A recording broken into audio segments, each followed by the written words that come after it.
Para você ser o dono da sua vida, paradoxalmente, é preciso ter uma mente em estado de transformação constante.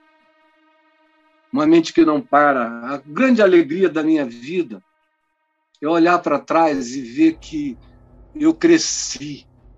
Eu me converti com 18 anos, achando que eu já tinha vivido tudo, porque eu estava fumando maconha desde 12, 13, cigarro, fui inaugurado sexualmente com 5 anos, com 7 anos eu fazia sexo com regularidade, até com as menininhas virgens, mas que aceitavam um outro tipo de introdução. Lá estava eu, todo dia, e descobri que, assim como eu ficara viciado, havia meninas da minha idade que ficavam viciadas em correr para trás de algum lugar e oferecer para você o que elas podiam oferecer. E aí eu não conseguia mais parar. Quando eu tive um tempo onde não havia essa facilidade, que foi quando eu mudei para Copacabana, era menos, aí eu me inaugurei na masturbação diária. Jogava bola o dia inteiro, era muito bom de bola. E conheci tanta gente por causa do futebol. O futebol me abriu milhões de portas. Aí depois a luta, o jiu-jitsu, me abriu milhões de portas. E eram sempre portas com pessoas interessantes para todo lado. Gente rica, gente culta, gente artística, gente de vários mundos. E lá estava eu. E com 13 para 14 anos eu virei um adulto. Fui embora de casa com 15. Vivi tudo que se podia viver.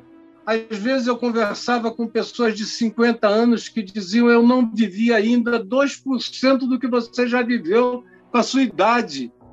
E eu achei que eu tinha conhecido tudo. Andava com a High Society, tanto quanto andava com os hippies, os malucos, os indigentes, os doidos. Gostava de um esquinho, embora não fosse fã, tanto quanto eu adorava dar umas goladas de ayahuasca e o ácidos, o microfilme, o LSD, o cannabis, o metanfetamina. Foi quando eu comecei a ter meu coração disparado, aquilo quase me mata. Mais de uma vez, eu achei que sabia, achei que entendia. Aí me converti. Aí dei alguns passos atrás, porque para me converter eu tinha que negar um monte de coisas que eu não negava na minha mente, que eu não via nada demais, mas eu tive que negar para poder ser crente. Eu tinha tropeçado no tesouro de grande valor, no campo, aí tive que comprar o campo inteiro para tomar posse do tesouro, e o campo inteiro era ficar dentro da igreja com todos os preços que ela coloca em tudo que não tem valor. E eu fiz isso há alguns anos, até que eu comecei a olhar e ver, enxergar e dizer: meu Deus, tem um monte de coisas que eu faço, supostamente por amor a Jesus, mas que é só em obediência à religião. E eu comecei a deixar essas coisas todas de lado já no início dos anos 80. Nos anos 70, eu vivi 8 anos, uma vida muito aferrada a algumas coisas que de 82, 83 para frente eu fui deixando para trás. Não, isso não é, isso não é. E quanto mais eu fui vivendo, mais eu fui abrindo, como quem abre dentro d'água um canavial que impede você de ver a totalidade do rio, das águas. Eu fui abrindo, fui indo adiante, fui passando, e todo dia eu continuo tirando. Lá no Amazonas, esse capim grande que cresce se chama canarana.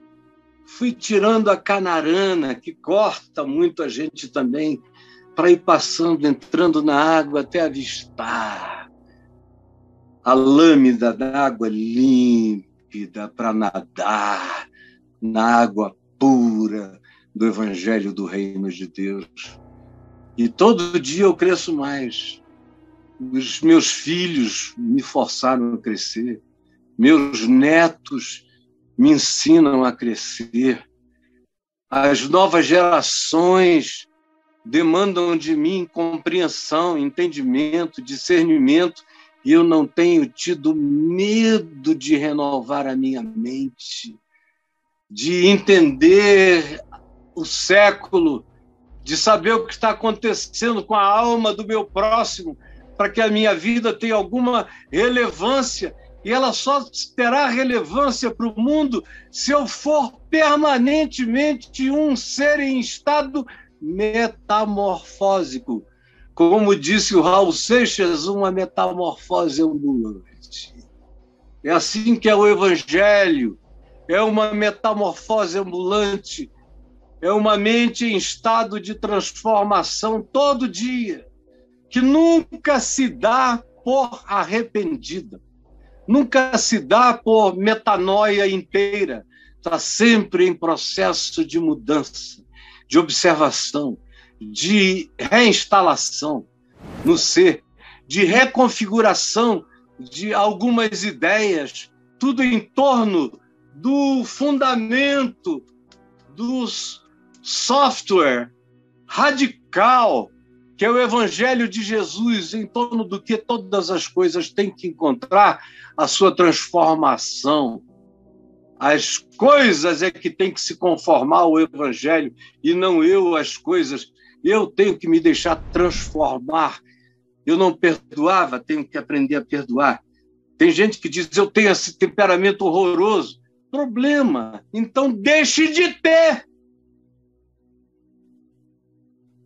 Deixe de ter. Não tem desculpa. Deixe de ter. Eu também tinha vontade, às vezes, de quebrar todinho. Quebrei muita gente. Deixei de ter. A gente pode deixar de ter. Não há nada em nós que não possa ser mudado ou transformado. Se a gente colocar a mente, se a gente submeter o processo mental a essa transformação.